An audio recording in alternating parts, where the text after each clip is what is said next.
Yo, welcome back to Year of the Wager. I'm Two Commas and I am back in Las Vegas. It's the end of September. I'm getting ready to hop into an 80-160 game. Y'all know that's big for me, but we're gonna see if we can make it happen. I was jonesing for some poker, so I came back out to Las Vegas. We're getting ready to go into the Bellagio and make it happen. We kicked the action off with 7-card stud, 8 or better. Rule number 1 when playing 7-card stud is that you are supposed to be playing 3 connected cards under 8. Rule number 2, however, is that if you have an ace showing, fake it until you make it and rep the monster low draw. I don't have a low draw, but I do have a Broadway draw in the hole, so I decided to complete the bet and make it $80. I've got 2 callers. The 4 on 4th Street is a good card for what I'm repping, so I take the betting lead for $80. We lose 1 player and we are now heads up. I pair my ace on 5th Street and I make it 160 to go. That's when I get raised. It's a trap! My opponent's board looks like he could have made a straight to the 9 if he drew perfect, but it's too early for me to fold my pair of aces, so I make the call. I catch an 8 on 6th Street and I check the action to the raiser. He leads out for 160 and it just doesn't feel right. Although it looks like I've got a low draw, you and I both know that looks can be deceiving. I trust my gut, which I wish I had done before I called the raise, and I fold. My opponent was nice enough to show that he indeed drew perfect and already had the straight to the 9 with the low draw. I'll be back. On hand number 2, we stick with 8 or better, and this time I've got a 6-9 in the hole with a 7 showing. I don't see any 8s out around the table, so I make the call for 160. Probably not the best decision since I don't have 3 cards under 8, but Arnold told you I'd be back and I can't let the Terminator down. We've got 2 callers. The 6 of hearts on 4th Street is a good card for my board, but it simply pairs my 6 and it's not the card I was looking for. The action checks around. The 10 of hearts on 5th Street has got to look even scarier to my opponents with me having 3 hearts showing, so I take the lead and bet 160. We lose 1 player. I catch the gut shot straight with an 8 on 6th Street, which completes the straight to the 10. I take the lead and bet 160. My opponent makes the call though with 3 clubs showing. The river doesn't improve my hand with another 10, and my opponent could have a flush, but I don't believe it. I lead out for 160 and he makes the laydown, allowing me to scoop the entire pot. Hey, before we dive into the next hand, I want to ask you a really quick question. Are you ready to learn how to play mixed poker games? If so, click on the link below in the description.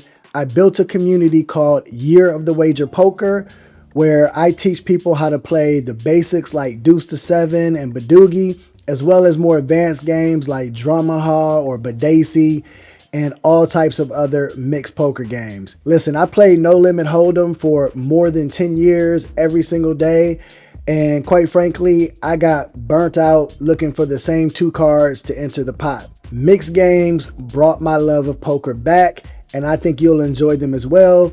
Go ahead and join the community. It's free to join, and I think you'll have a lot of fun learning these games. Thanks. The game switches, as it tends to do in the mix, and I find myself on the button playing ace to 5 triple draw with 3 to the nuts. I raise it up to 160 and get 2 callers. I draw 2 with my opponents drawing 1 and 2 respectively. I catch 2 non-helpful cards with the queen and the 9, but the price of poker is still relatively cheap on the first draw, so I decide to call the $80 in position.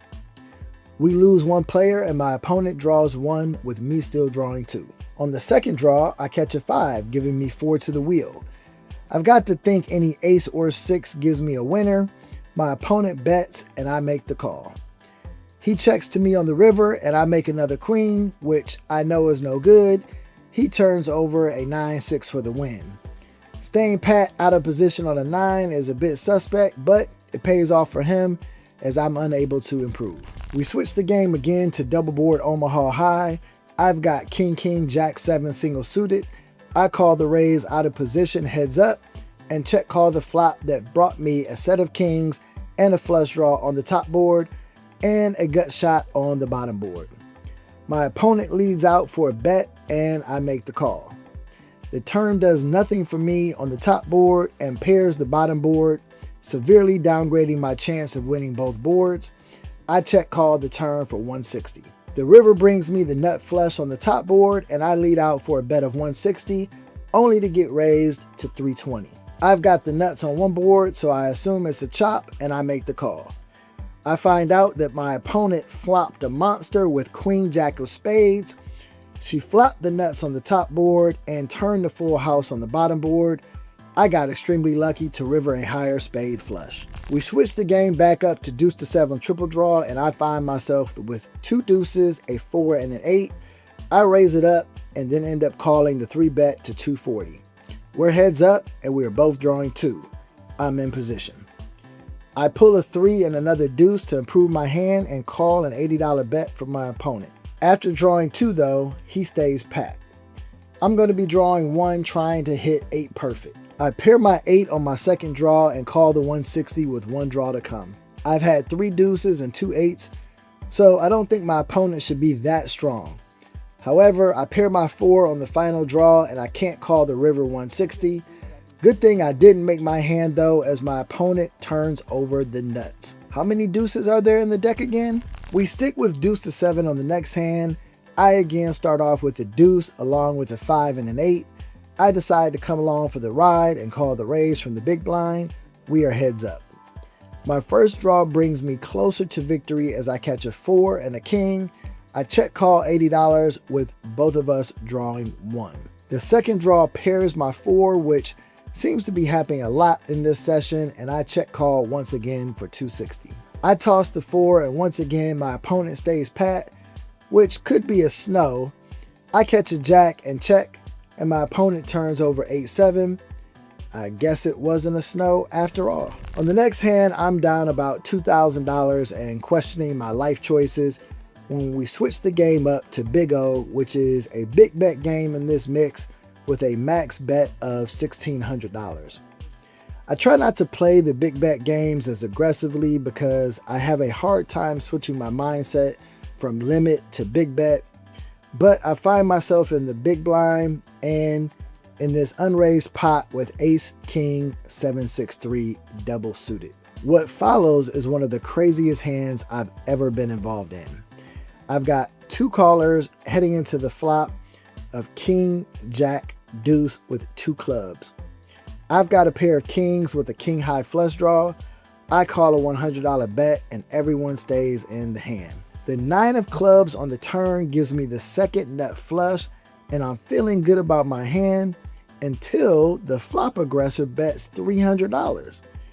There's only one hand that currently beats me, but with 5 cards being dealt, it's extremely possible that he could have an ace high flush. The player in between the bettor and myself announces that he is folding while looking at his cards.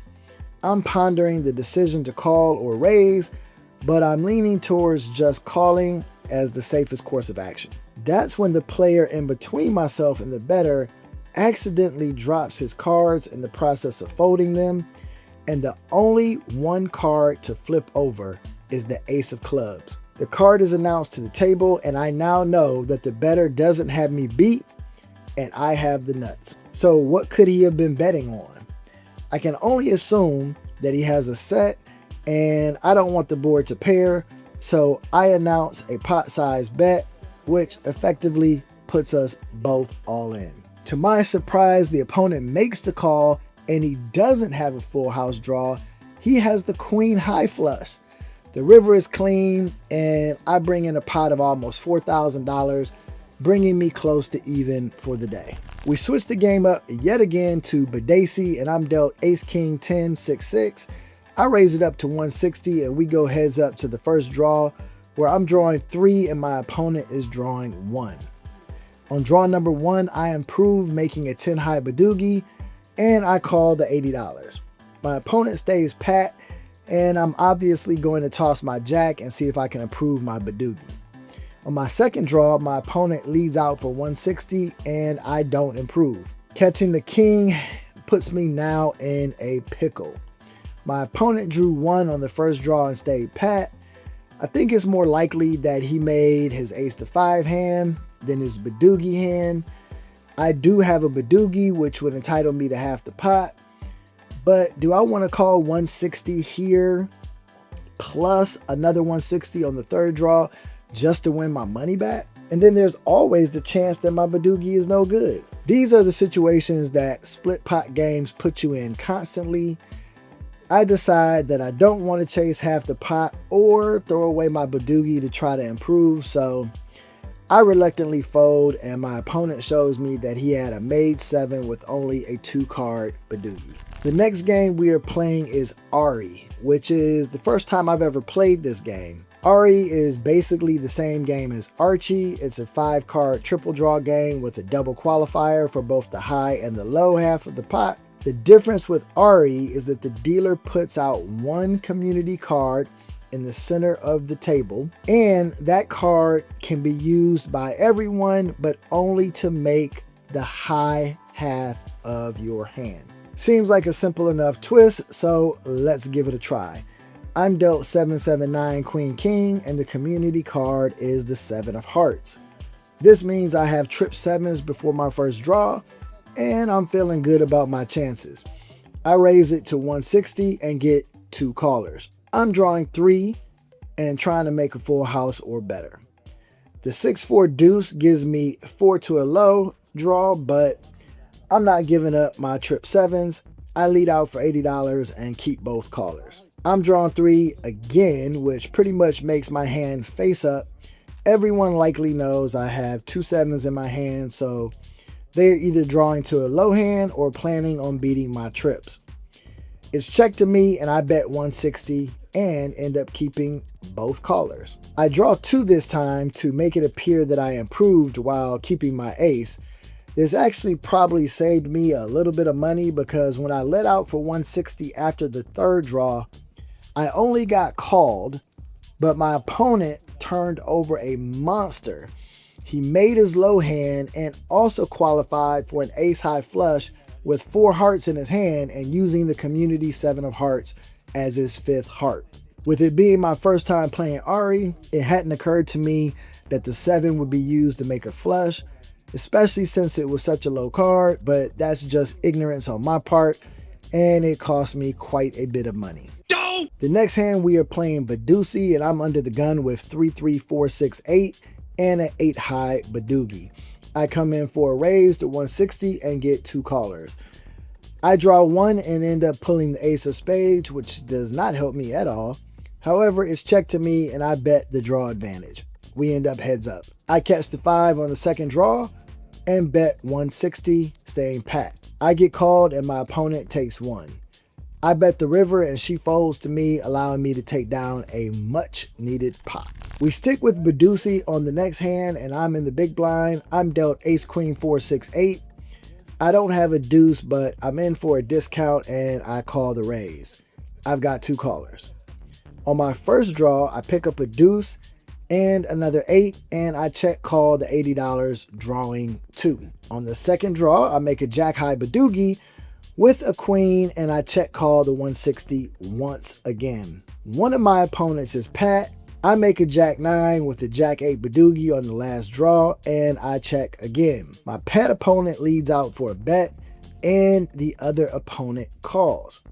I know I'm losing the deuce to 7 half of the pot, but does the pot warrant that I call to try to keep the Badugi side of the pot? I reluctantly call the 160, and as suspected, the first opponent made the nuts on deuce to 7 with no Badugi, and the second opponent made a jack high Badugi also.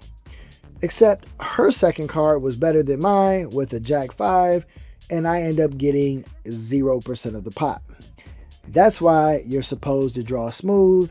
Maybe I need to watch some of my own tutorial videos. On the next hand, I'm on the button in Badeucey with 2-5-8 and 2 different suits. I raise it to 160 and the big blind comes along for the discount. I draw 2, as does he. He checks, which is standard play, and I bet in position, which is also a standard play. He calls and we both draw 2 again. I improve my Badugi draw and he checks to me. I decide to save some money and check it back. Luckily I did, because he stands pat and was obviously going for the check raise. That says fool me once, shame on you. If fool me, we can't get fooled again. I draw 2 again and make it 10 high Badugi, but pair my 5s. He leads for a bet, and if I call, it's with the hope that he doesn't have a Badugi as well. I decide to toss in the chips and make the call, and I find out that he did make an 8-8. So I lose. The game switches to Badugi, and I've got 4 black cards under 7 in the small blind. I call the raise, and we have 2 callers. One player is drawing 2, and the other is Pat. Can I chase them down? I pick up the 2 and the 6 of hearts on my first draw, which gives me 2, 3, 4 rainbow. I check call $80 and draw 1.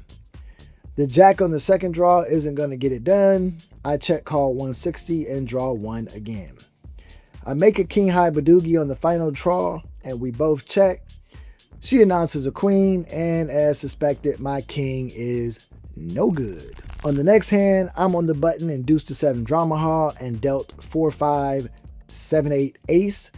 I raise it up to 160 with the plan of throwing away my ace and making an 8 low. However, that plan goes out the window when I flop the nut flush. And now I need to hold on to my ace. I bet $80 and stay pat. I've got 2 callers, so I hope to pump some money into the pot since I don't think my ace high hand will win the Deuce to 7 side of the pot unless they pair up. On the turn, I bet 160 as the board remains unpaired and I lose 1 player. The river is more of the same with me betting 160 and winning half the pot with my flush. In the next hand, we switch it to ace to 5 triple draw and I'm dealt ace 2-6. I 3-bet to 240 and get 1 caller. I draw 2 and my opponent draws 1. He bets 80 and I call. On the second draw, he is still drawing 1 and makes it 160. I hit the miracle 3-4, giving me the number 2 hand and ace to 5. I raise it to 320, which puts me all in. This would have been a great time to have added on for more money before the hand started, because not having additional chips cost me at least $160 as my opponent was staying pat. Either way, I'm glad to finally bring a pot my way and hope to mount a turnaround. We stick with ace to 5 and I've got 2 aces, a 3 and a 5. I raise it up to 160 and then call the 3-bet of 240. My first draw doesn't get the job done, bringing me a jack and a 10. I check call 80 and give it another shot. I pick up yet another ace and another 5. That's not supposed to happen. My opponent should not have that many low cards with me having 3 aces and 2 5s. I check and my opponent keeps the pressure on with another bet. My chip stack is low and I would need to draw 2 more cards out of position, so I make the reluctant fold. The game switches to double board Omaha high and I've got a pair of double suited aces. I'm in for a raise and both the top and bottom board bring me a diamond flush draw and a gut shot straight draw on the bottom board. I bet $80 and get 2 callers. The turn brings me the 5 high straight on the bottom board and another flush draw. Both of my opponents check, so I fire 160 into the middle and both players call. The river pairs the top board, which is not good, but the bottom board does deliver the nut flush. It's checked to me and I get raised. I've got the nuts on one board, so I make the call and we end up chopping the pot after he made 5s full of 9s on the top board. A pair board in Omaha is always a double-edged sword. We switch the game up to Drawmaha and I'm dealt ace 2, 3, 5, 7, single suited, and for some reason I call the raise. We've got 4 players. The flop comes 2, 3, 4 and I flop a straight. I toss the 7 hoping to pull a 4 in my hand, which would give me the wheel on the board and the wheel in my hand. My opponents bet 80 and I raise it up to 160. Unfortunately, I don't improve in my hand when I catch the king. The turn is the queen of spades, putting 3 to the flush on the board and downgrading my straight. Nevertheless, it's checked to me and I bet 160 and get 3 callers. The river is a blank 8, but I check in case I'm beat by a flush, and luckily for me, I'm not. I end up chopping half the pot. We stick with Drawmaha on the next hand, and I've got a pair of jacks to start. I call the 160 and we head to the flop heads up. The flop comes 9, 10, 7 and it's check to me. I've got a pair of 10s and a gut shot straight draw on the board. I bet in position and get called. My opponent draws 3 cards and I draw 2. The draw is great for me, giving me a 7, 8 and also putting an 8 on the turn. This means I now have a jack high straight on the board. And although I lose the jack queen, I do have removal to that hand with the pair of jacks that I'm holding. And I also have 2 pair 3 different ways for a full house draw. I also picked up a club flush draw. I should definitely be winning this pot. My opponent leads into me though, and I make the call for 160. The river brings the king of clubs, which completes the club flush draw. I've got the 4th highest flush in my hand. So I make the call and I end up losing to my opponent who had the jack high flush. Because Drawmaha is working out so well for me, I decide to play the very next hand. When I'm dealt 4, 5, 9, 7, 10. Clearly I'm on tilt because there is no way I should be in this hand. That's how the big blind discount gets you in trouble.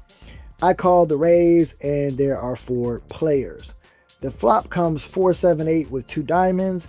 I have a gut shot straight flush draw with my 5, 7 of diamonds, but believe it or not, I actually don't see it because I'm paying more attention to my open-ended straight draw with the 9, 10. I bet $80 and keep 2 callers.